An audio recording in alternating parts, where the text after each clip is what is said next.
Okay, so we are back after the wild card weekend, and say the least, we did pretty well this weekend, money wise, prize picks, bets wise. Want to throw it to my co-host Cam right quick to kind of just introduce himself right here and talk about this weekend. Yeah, so my if you listen to our bets last week, my prize pick entry absolutely slapped. Tom Brady threw his interception last night. Saquon anytime touchdown score and Christian McCaffrey over on yards all easily hit. If you want to keep up with us, going to start posting all of them on TikTok as well for those of you who like that platform better. But great game, great slate coming up. I like a lot of these matchups, and it was a pretty fun wild card weekend. Yeah, absolutely. Cam is more humble than I am because he's currently up $1,000 on prize picks and forgot to mention that part, man. So we'll start posting those on TikTok so you guys can start trailing our bets and winning some money for yourselves. But kind of talking about the wild card weekend, I had a teaser that I talked about in the last YouTube video, and sadly, it didn't hit. And the reason it didn't hit is because I had Bengals plus 1.5 that hit. I had 49ers plus half that hit. I had Bills -3 against the Dolphins, and as we all know, you can't push on a teaser. You lose the teaser all together. So you know, the Dolphins made a huge comeback. They took that teaser away from me, but it's okay. When I recap some of these wild card weekends, Cam, let me just throw it to you. First reaction off of seeing the Jaguars come back from down 27 at home in Duval to win that game and talk about that 2 point conversion, which in hindsight is absolutely critical. Where if you go for one, it's a 3 point game, you tie it up, you go to OT. Doug Peterson says, no, we're going for two. We're going to go for the field goal to win it. Talk to me about that game, man.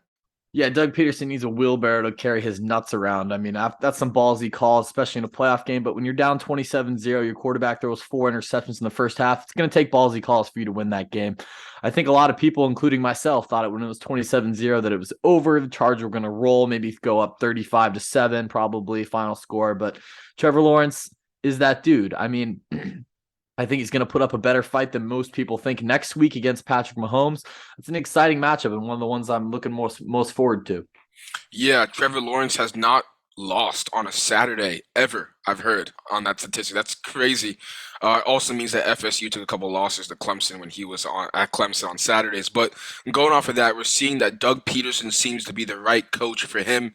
And Justin Herbert needs that coach. I don't know if Brandon Staley is that guy. Now, do they go and get Sean Payton, who the Saints say you have to trade for Sean? You can't just sign him. You have to give picks if you want Sean Payton. So interested to see what happens in the offseason with the Chargers. Let's move on to the next game I want to talk about. And Blake, if you're anywhere, cover your ears. We're talking about the Ravens versus the Bengals. The Ravens had it covered. 7 minutes left in the game. They're at the 1 yard line. They can take the lead and get a 7 point lead. And the biggest swing maybe that I've seen in playoff history happens where fumble it, 99-yard return for a touchdown. Cam, talk to me about this game, man. What a roller coaster of emotions. I mean, J.K. Dobbins doesn't agree with that call. A lot of people are questioning the dive on fourth, third and goal, whatever it was. But I think it's the right call. A lot of the times that does work, especially with the athletic quarterbacks and Tyler Huntley and Lamar Jackson and getting Ronnie Staley back and the rest of the offensive line. I do think it's the right call. It's unfortunate what happened, and it did cost them the game. And Bengals did escape with. And I mean, I don't know what you think, but I think that is a different game if they do have Lamar. So I mean. I think the Bengals should count their blessings and look forward to moving on.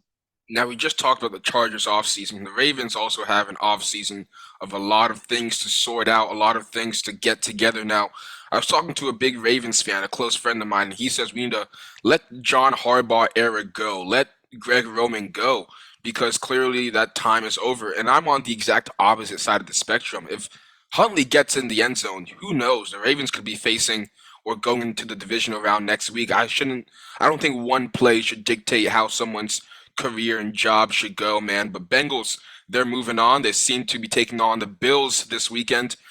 Talk about last night's game, man. Cowboys versus Buccaneers. Everyone's saying, how can you bet against Tom Brady against the Cowboys? He's never lost against the Cowboys in his entire career. Cam, talk to me about this Cowboys Bucks game and then the Mike Evans drop touchdown that would have given you a boatload of cash. Yeah, Mike Evans had cost me a parlay last night. I had a three-legger: Dalton Schultz anytime touchdown score, Tom Brady throw an interception, and Mike Evans score. Obviously, that drop touchdown cost me that one. But I mean, I think a lot of people are overreacting a little bit to this game. I mean, the Cowboys were clearly the better team. They showed that all season. The Bucs looked terrible all season. Their offense couldn't move the ball. They can't establish the run. And if you can't establish the run with Tom Brady, I mean, it's tough to get the job done against a good defense when we got Micah Parsons coming after you every play. And I mean, the score made this game feel a little closer than it was. Cowboys dominated from start to finish.